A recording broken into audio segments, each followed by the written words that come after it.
Hello everyone, welcome back to what will be the stream for the evening. Now, rather brilliantly, ACC decided to glitch out there,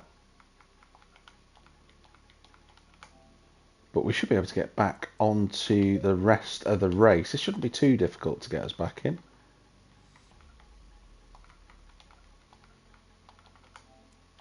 Yeah, there we go, straight back in. So a little bit frustrating, but we got there in the end. We go back again, and yeah, there we go. That's much more like it. Obviously, it looks like Rich Jarham is drifting through the corners. He isn't. So let's just have a recap. It is Andy Skunky who leads the way. He's 8 seconds clear of Sebastian Berger, but he's being hunted down by Simon Whiting, who's going after second place. Mark Chapman's in 4th position. Danny Zoutenbayer is 5th, but I think Mike Verwij is closing in on him. Yes, he is. That gap definitely coming down.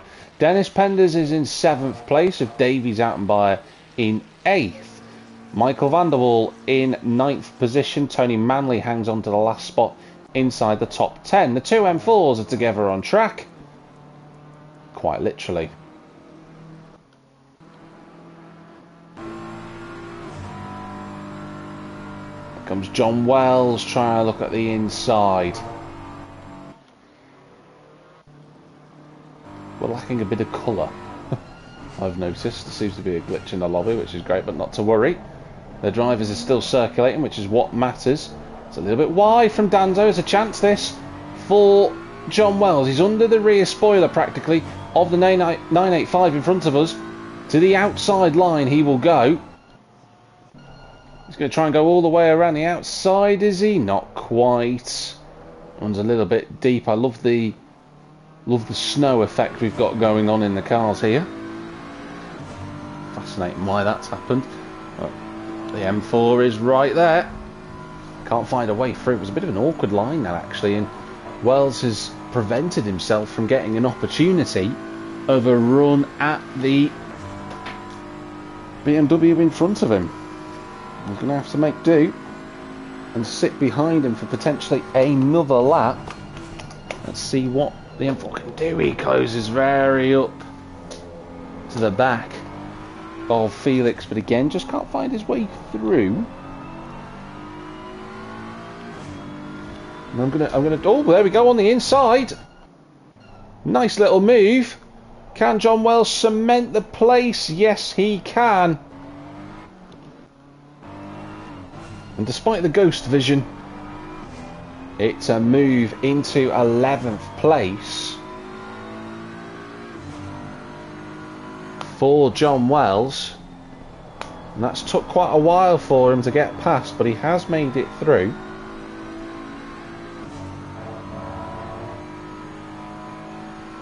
Now we will wait and see, quite literally, if he can close the gap up to Tony Manley. 15 seconds is going to be quite challenging, I have to say. There is Tony Manley. I was speaking there in the M4. Steve Hall, what could have been for him this evening? He's had a lot of issues today. It's really not ideal, his performance this evening. But again, for him, I don't think he will be too frustrated. This can be turned into a testing session really for his T598 wheel that he's got. He wouldn't have wanted to have tested it like this, but alas, that's what we've done. What I'm going to do is I'm going to come out of the lobby and I'm going to go back in. And why I'm doing this is so that we don't want the ghost vision. It looks a little bit stupid. Let's go back into the multiplayer. Let's hope we can just get that to load correctly. Third time of asking.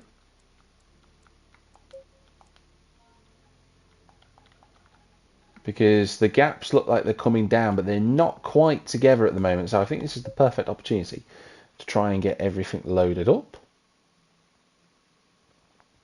Green light, show them what you got. No, it doesn't look like it's going to do it, is it? Alright, Ghost Vision it is. We'll have to make do. I hope for the driver's sake they're not seeing it like this.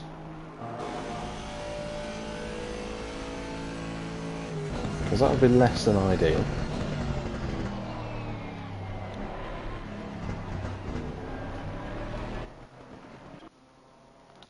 Let's go back to the garage, have a look at where everybody is. So Andy Skunky still leads the way. Sebastian Berger is second, but Simon Whiting is on a mission. That gap less than 2 seconds now. And the driver who always seems to go well at Spa is doing that once again. Chappers is fourth. Danny Zoutenbayer is in fifth place, but Mike Verwage has him in his sights. Then it's Dennis Penders who's a bit further back. Davy Zoutenbayer is not too far in front of Michael van der Waal, so the McLaren definitely closing that gap down. Tony Manley's on his own. Danzo has now been gapped by John Wells, so Danny Felix on for 12th place in the ghostly BMW. Then it's Neil Wright. Then it's Rich Jarram. Then it's Joe Warner.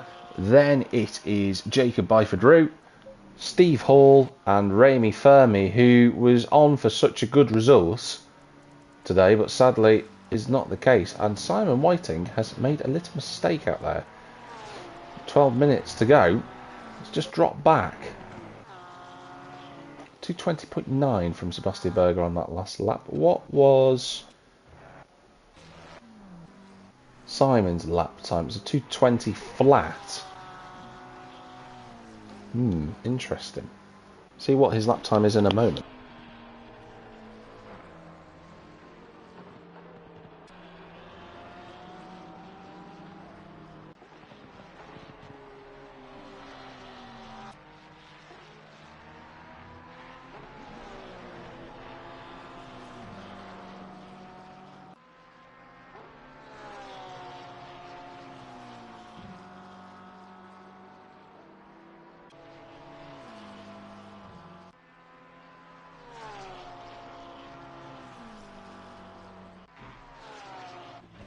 So there we are. Simon Whiting getting that gap back under 2 seconds again.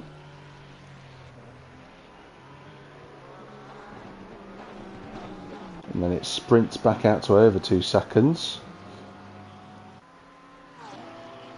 Yeah, just a little bit slower on that lap. So I think Whiting just making a little mistake out there. Let's just have a look further back down the field. So Mike 1.6 seconds behind Zoutenbayer as of the last split. It's now 1.1. Michael van der Waal under a second from Davy Zoutenbayer. So the gaps are coming back together.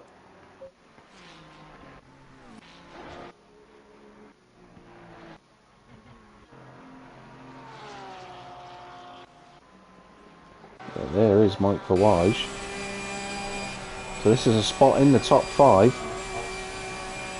And that Porsche has got so much grip now. It's going to be in the slipstream of the Ferrari in front. It's not going to be close enough for a lunge from half a second behind. But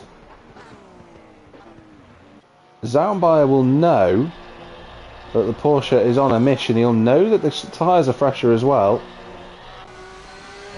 And it's more of a question of whether Danny Zoutenbayer can hang on. Wouldn't be a complete disaster if he lost the spot here, but because Mark Chapman is only one spot in front of him, but ideally he would like to keep hold of this top 5. We shall see. John Wells is catching Tony Manley, and he's inside the top 10 as well. 2:23.5. John Wells 2 seconds faster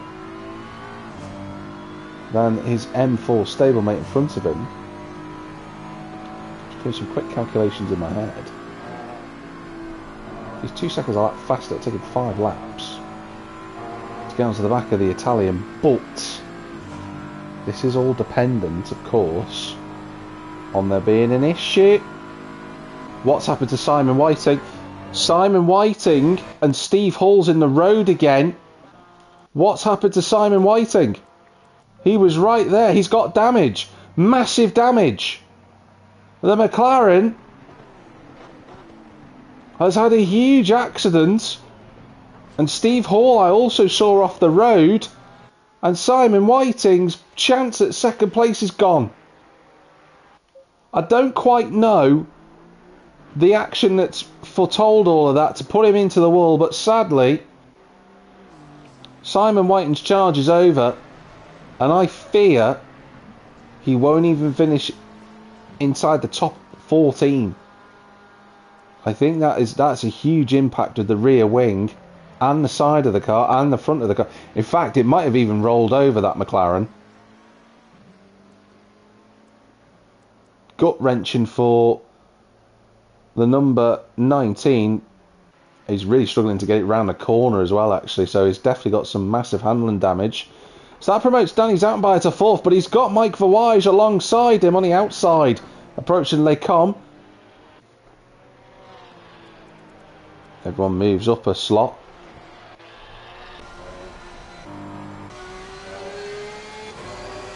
The lobby is certainly having a few issues in terms of glitching. That's deep from Zoutenbayer. Mike Verwaege could be on for a 4th place finish, and that would be an outstanding result. But he's got to get past Danny Zoutenbayer, and the Dutchman will not be easy to pass. Rupu on they go at the left-hander. 7.5 minutes remaining. Just enough time for 4 laps by the looks of things. Like an assortment of rainbow lights going on in Mike Verwage's Porsche. I think he'll be walking on clouds if he can get into 4th position. It's a little bit deep. Zoutenbayer's deep as well, and they both take the same line through there. But Zoutenbayer gets away with it a little bit more and actually extends his gap to Verwaege. So he's going to have to try and fight back. John Wells is inside the top 10. Danny Felix is in 11th. Simon Whiting is out. Heartbreaking stuff, that. We'll have to find out what happened. Tony Manley's inside the top 10. Delight for him. And Dennis Penders is on for a top 6 result at his home crowd. Zoutenbayer still fending off for 4th place. We haven't seen much of Andy Skunky because he's been that far in front for most of this race, but he's put in another brilliant drive and he could be on for 2 wins out of 2. There's Davy Zoutenbayer. He's been overtaken by Michael van der Waal, so he'll equal his best result of the season if he stays where he is. Joe Warner, who has been off the road a couple of times. You can see that by the... You can tell he's definitely been off the road because of the way that this ghostly effect has been applied to the cars. You can actually see where the dust and debris have come up on the side of the car. And Joe's had a few excursions, but having said that, I've got to be honest, he's put in a good shift this evening.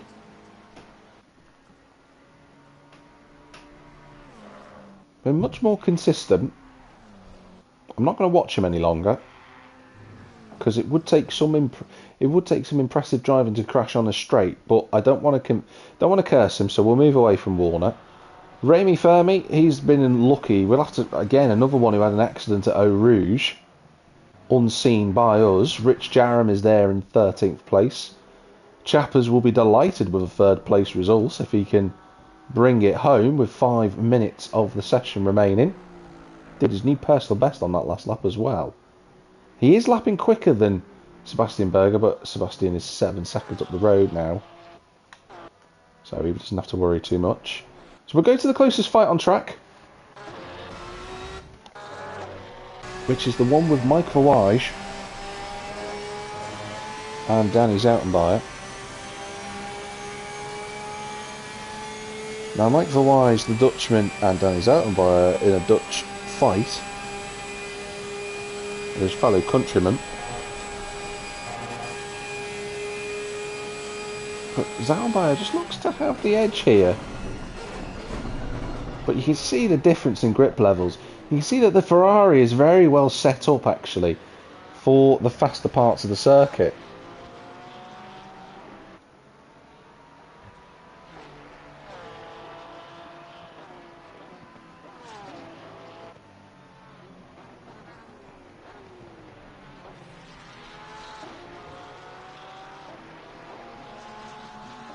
So you come into this part of the section of the track now, and you can see that the Dayglow Ferrari just stretches away a little bit.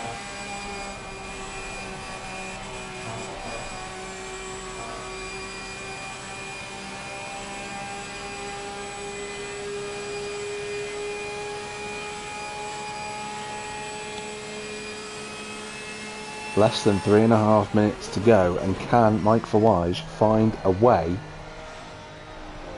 around this Ferrari?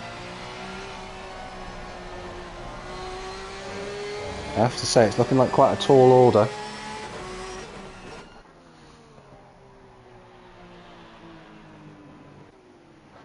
Because Zoutenbayer is doing a great job.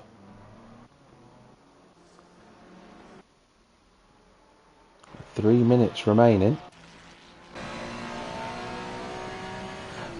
Zoutenbayer's tyres now just looks like he's hanging on through the mid parts of the circuit. In the middle sector you can see the Porsche closes his way up again.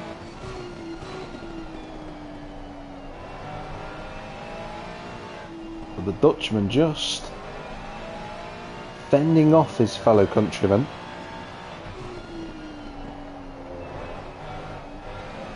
Ooh, that's wide again. They're both pushing flat out. I've got to say, this is a good... I'm surprised that Verwij hasn't got past Zoutenbayer yet, I have to be honest. Now, I also have to come up with a driver of the day. It's going to be a little bit more difficult, that, than what you might believe. Because there's been some very good drives throughout the field. And it all depends how Mike Verwij gets on here. But we're less than 2 minutes to go now. The driver's almost home after 58 minutes.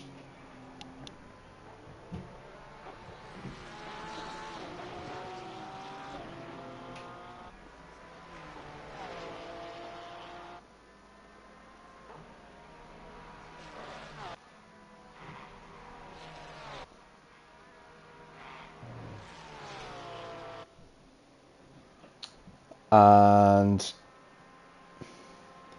yeah, Steve, so I've just found out what's happened. So I was saying before, is Mike Verwij on the inside of Zoutenbayer. He can't find a way through there just yet.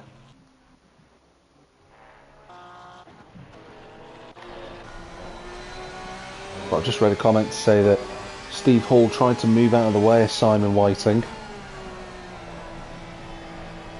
And they made contact, and that was that.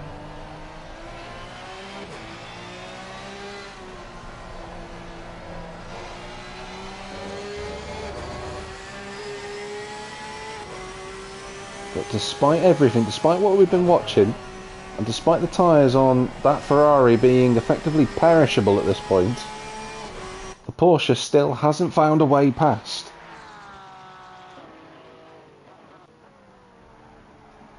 He's trying. He is really trying, is the Dutchman. But he hasn't found a way through. Whoa, that was a huge slide. And I wonder now if Mike Verwij... And that's it, it's over. So Andy Skunky this time has crossed the finish line, everybody, and wins the race. So he timed it to perfection. We went on to the last lap. Well done to Andy Skunky for winning it. He slowed down enough this time. Sebastian Berger will take second place. Mark Chapman will take third. He'll be chuffed to bits with that. Zoutenbayer now is going to hold on for fourth. Great drive from him. I was just about to say, I wonder if Mike Verwij is going to back off now after that huge slide. And he does. Fifth place, though, is a tremendous effort from him. Dennis Penders will be the next driver to come across the start-finish line, but Andy Skunky, he got it right this time.